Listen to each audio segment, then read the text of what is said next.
आज हम ब्रिटिश संसद के अंतर्गत कॉमन सभा या लोक सदन का गठन, उसकी रचना एवं उसके कार्य एवं शक्तियों के विषय में अध्ययन करेंगे। पिछली कक्षा में हमने लॉर्ड सभा का गठन, उसके कार्य एवं शक्तियों के बारे में अध्ययन किया। आज हम कॉमन सभा या लोक सदन का गठन किस प्रकार से होता है, उसे कौन कौन से कार्य हैं, कौन कौन सी शक्तियाँ हैं, इसके विषय में अध्ययन करें। कि ब्रिटिश संसद के दो सदन हैं, पहले भी चर्चा की, लॉर्ड सभा और कॉमन सभा। लॉर्ड सभा के बारे में हमने पिछली कक्षा में अध्ययन किया। आज हम कॉमन सभा के बारे में अध्ययन करेंगे कि इंग्लैंड का लोक सदन संसार का या विश्व का सबसे पुराना प्रतिनिधि सदन है। जो ब्रिटेन की कॉमन सभा है वो विश्व की सबसे प्राचीन प्रतिनिधि सदन है। ब्रिटिश शासन व्यवस्था के अंतर्गत संसद की प्रभुसत्ता का जो उल्लेख किया जाता है, ये हमने देखा संविधान की विशेषताओं के अंतर्गत कि संसद की सर्वोच्चता या संसद की प्रभुसत्ता। तो उसमें आज इसका तात्पर्य देखें तो कॉमन सभा और लॉर्ड सभा की प्रभुसत्ता से नहीं, वरन कॉमन सभा की प्रभुसत्ता से है। और इसके बारे में विद्वान न्यूमैन ने कहा है कि संसद की प्रभुसत्ता कॉमन सभा में निवास करती है। ये बात न्यूमैन ने कही है उनके शब्दों में कि संसद की प्रभुसत्ता कॉमन सभा में निवास करती है। अब देखते हैं कॉमन सभा की रचना या उसका गठन किस प्रकार से होता है। कि कॉमन सभा के समस्त सदस्य वयस्क मताधिकार और प्रत्यक्ष निर्वाचन के आधार पर चुने जाते हैं। कि कॉमन सभा के सदस्यों का निर्वाचन जनता द्वारा प्रत्यक्ष रूप से किया जाता है। पहले ब्रिटेन में 21 वर्ष की आयु प्राप्त व्यक्ति को वयस्क माना जाता था, उसे मत देने का अधिकार था। लेकिन 1969 अधिनियम के अनुसार 18 वर्ष की आयु के प्रत्येक स्त्री एवं पुरुष को मत का अधिकार प्रदान किया गया है। कि अब वर्तमान में देखें तो ब्रिटेन में जिस स्त्री या पुरुष ने 18 वर्ष की आयु पूरी कर ली हो, उसे मत देने का अधिकार है। ब्रिटेन में पहले कुछ बहुल सदस्यीय निर्वाचन क्षेत्र भी थे, किंतु 1948 ईस्वी से सभी निर्वाचन क्षेत्र एक सदस्यीय हो गए हैं। कि एक निर्वाचन क्षेत्र से एक व्यक्ति ही निर्वाचन चुनकर संसद के लिए, कॉमन सभा के लिए भेजा जाता है। और कॉमन सभा के एक सदस्य द्वारा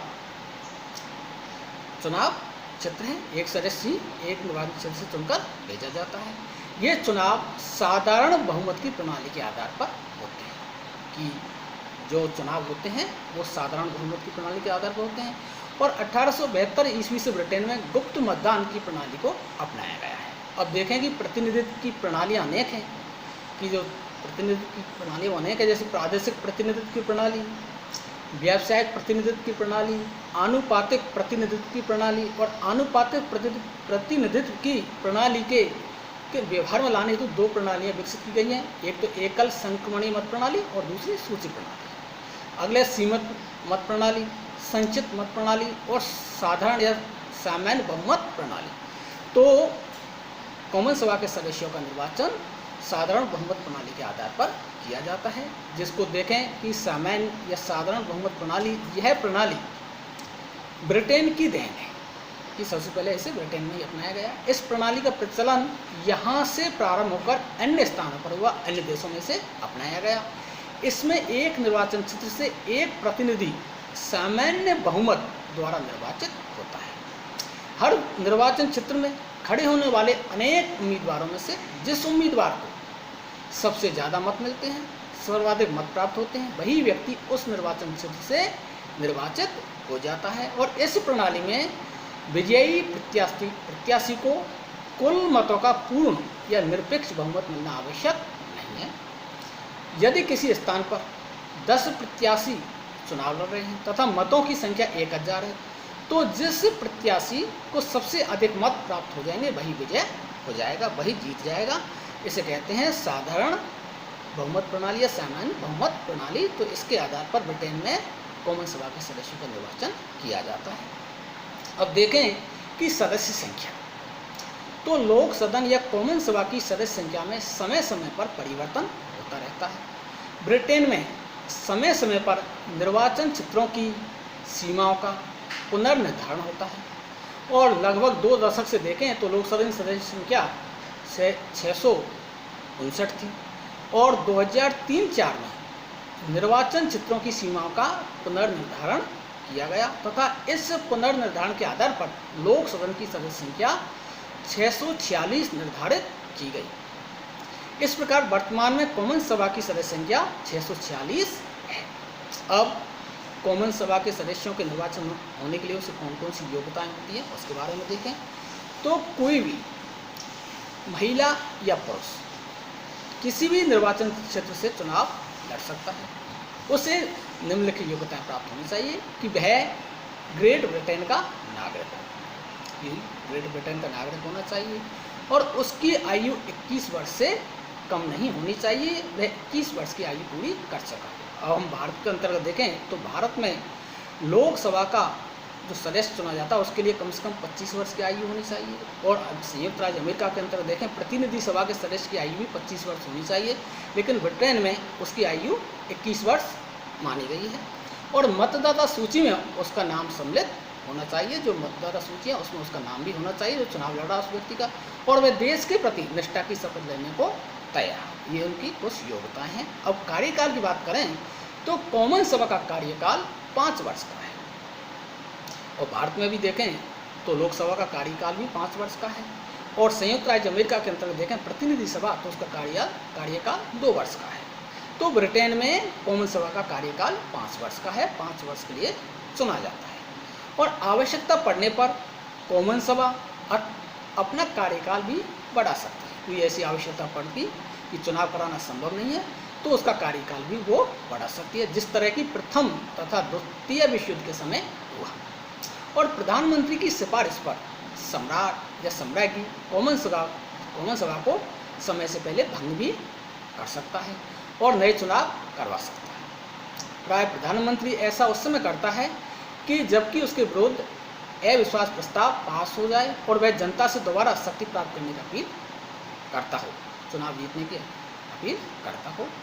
और आगे देखें तो कॉमन सभा के सदस्यों के कुछ विशेष अधिकार भी हैं कि उन्हें सदन में भाषण देने की स्वतंत्रता है कि कॉमन सभा के सदस्यों को सदन के अंतर्गत भाषण देने की पूर्ण स्वतंत्रता प्राप्त है और उन्हें किसी भी दीवानी मुकदमे में सदन के अधिवेशन से 40 दिन पूर्व और 40 दिन बाद तक गिरफ्तार नहीं किया जा सकता और कॉमन सभा को सामूहिक रूप से ब्रिटिश सम्राट के पास पहुंचने का अधिकार है, लेकिन व्यक्तिगत रूप से पहुंचने का अधिकार नहीं है। वो सामूहिक रूप से सम्राट से मिल सकते हैं किसी बात को लेकर और कॉमन सभा के सदस्यों को अपनी कार्यवाही पर नियंत्रण का भी अधिकार है।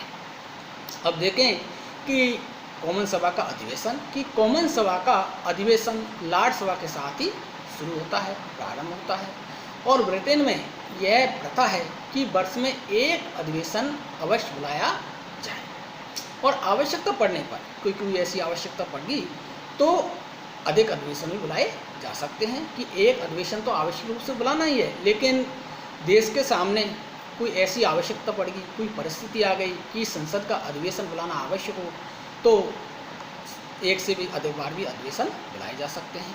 और गणपूर्ति की बात करें तो गणपूर्ति के लिए सदस्यों की संख्या 40 होनी चाहिए कि पिछली कक्षा में देखा कि लॉर्ड सभा की गणपूर्ति 3 सदस्य मानी गई है और कॉमन सभा या लोक सदन की गणपूर्ति 40 सदस्य मानी गई है कि 40 सदस्यों का होना अति आवश्यक है अधिवेशन में समय।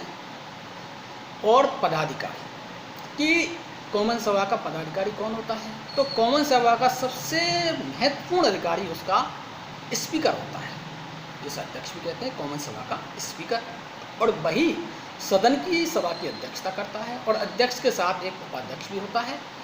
और इसके बारे में जो कॉमन सभा का स्पीकर उसके बारे में आप अगली क्लास में विस्तार से अध्ययन करेंगे। अब देखते हैं कॉमन सभा की शक्तियाँ या कार्य कि कॉमन सभा की कौन कौन सी शक्तियाँ हैं, उसके कौन कौन से कार्य हैं। तो कॉमन सभा की निम्नलिखित कार्य और शक्तियाँ से स्पष्ट हो जाता है कि यह अभी संसार की सर्वाधिक शक्तिशाली सभा है कि उसकी अनेक महत्वपूर्ण कार्य हैं, अनेक शक्तियाँ हैं। सबसे पहले देखें कि विधायी शक्ति, कि कानून का निर्माण व्यवस्थापिका द्वारा किया जाता है, संसद के द्वारा किया जाता है। चाहे हम किसी भी देश की बात करें, चाहे संयुक्त राज्य अमेरिका की बात करें, भारत की बात करें, ब्रिटेन की बात करें, ऑस्ट्रेलिया की बात करें, कनाडा की बात करें, आदि सभी देशों में जो कानून का निर्माण का कार्य किया जाता है वो व्यवस्थापिका के द्वारा किया जाता है, अर्थात संसद के द्वारा किया जाता है। तो ब्रिटेन में विधि निर्माण का कार्य संसद के द्वारा किया जाता है। और विधि निर्माण के क्षेत्र में ब्रिटिश कॉमन सभा की शक्तियाँ असीम है, असीमित है, बहुत ज़्यादा विस्तृत है, व्यापक है। ब्रिटेन के किसी भी विषय पर कॉमन सभा द्वारा कानून बनाया जा सकता है, कि कॉमन सभा किसी भी विषय पर कानून बना सकती है। कॉमन सभा, लॉर्ड सभा मिलकर बनाते हैं, लेकिन कॉमन सभा की स्थिति बहुत महत्वपूर्ण है, बहुत शक्तिशाली है। और सैद्धांतिक रूप से एक विधेयक को कानून बनाने के लिए कॉमन सभा की, लॉर्ड सभा की और सम्राट की स्वीकृति आवश्यक है। कि अगर कोई कानून बनाना है तो विधेयक को किसी भी सदन में प्रस्तुत किया जा सकता है, कॉमन सभा में प्रस्तुत किया जा सकता है साधारण विधेयक को, और लॉर्ड सभा में प्रस्तुत किया जा सकता है। जब दोनों सदनों द्वारा उसे पारित कर दिया जाता है तो सम्राट की हस्ताक्षर के लिए जाते हैं, और जब सम्राट उस पर हस्ताक्षर कर देता है तो वो विधेयक अधिनियम बन जाता है। और इसमें सम्राट की स्वीकृति तो केवल नाम मात्र की ही है। और जहाँ तक लॉर्ड सभा का प्रश्न है, देखें तो वह किसी सामान्य विधेयक को 1 वर्ष के लिए रोक सकती है, और 1 वर्ष के बाद लॉर्ड सभा द्वारा पारित किए बिना ही इसे दोनों सदनों द्वारा पारित समझा जाता है, और अंतिम शक्ति लोक सदन के पास ही है, कॉमन सभा के पास ही है। इस प्रकार कॉमन सभा ब्रिटेन में सर्वोच्च कानून निर्माण की संस्था है। कि कोई विधेयक है, सामान्य विधेयक है, तो उससे लॉर्ड सभा सिर्फ 1 वर्ष के लिए रोक सकती है, उससे ज़्यादा नहीं। तो देखें कि कानून निर्माण के क्षेत्र में कॉमन सभा महत्वपूर्ण है, उसकी महत्वपूर्ण शक्तियाँ प्राप्त हैं। अब देखें कार्यपालिका शक्तियाँ, कि ब्रिटेन में कार्यपालिका पर नियंत्रण केवल कॉमन सभा का है, लॉर्ड सभा का नहीं। मंत्रिमंडल कॉमन सभा के प्रति उत्तरदायी होता है, कि जो मंत्रिमंडल है वो किसके प्रति उत्तरदायी होता है, कॉमन सभा के प्रति उत्तरदायी होता है, लॉर्ड सभा के प्रति उत्तरदायी नहीं होता।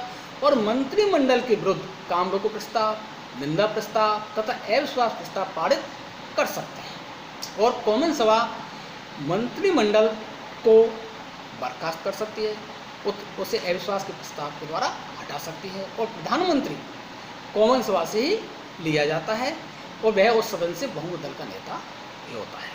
जो प्रधानमंत्री होगा वो कॉमन सभा का सदस्य होना चाहिए, यह भी महत्वपूर्ण बात है। और लॉर्ड सभा के सदस्य भी मंत्रिमंडल से प्रश्न तथा पूरा प्रश्न पूछ सकते हैं, लेकिन अविश्वास प्रस्ताव नहीं ला सकते, कौन, लॉर्ड सभा। और आगे देखें कि वित्तीय शक्तियाँ, कि वित्तीय क्षेत्र में लोक सदन या कॉमन सभा की स्थिति और भी सुदृढ़ है, मजबूत है। कॉमन सभा का स्पीकर जिससे वित्त विधेयक प्रमाणित करे, वित्त विधेयक समझा जाएगा। और वित्त विधेयक कॉमन सभा में ही प्रस्तावित किया जाता है, लॉर्ड सभा में नहीं।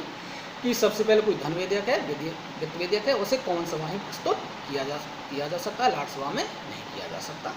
कॉमन सभा द्वारा पारित किए जाने के बाद लॉर्ड सभा द्वारा 1 माह की अवधि के तक वित्त विधेयक पर विचार करने का कार्य किया जा सकता है। 1 माह की अवधि खत्म हो जाने के बाद वित्त विधेयक या बजट दोनों सदनों द्वारा उसी रूप में पारित समझा जाएगा जिस रूप में कॉमन सभा ने उसे पारित किया था, चाहे लॉर्ड सभा उसे अस्वीकार करे या उसमें कोई संशोधन प्रस्तावित करे। इस प्रकार वित्तीय क्षेत्र में लॉर्ड सभा की स्थिति बहुत अधिक दुर्बल है, कमजोर है। किसकी, लॉर्ड सभा की। कि वित्तीय क्षेत्र में लॉर्ड सभा की स्थिति कमजोर है, उसे सिर्फ 1 माह तक किसी वित्त विधेयक को रोकने का अधिकार है, और कॉमन सभा को इस संबंध में पूर्ण नियंत्रण प्राप्त है, उसे महत्वपूर्ण शक्ति प्राप्त है। इस प्रकार से देखा कि आज हमने अध्ययन किया कि ब्रिटेन की कॉमन सभा की कौन कौन शक्तियाँ हैं, कौन कौन से कार्य हैं, उसका किस प्रकार से गठन किया जाता है, इस विषय के बारे में अध्ययन किया।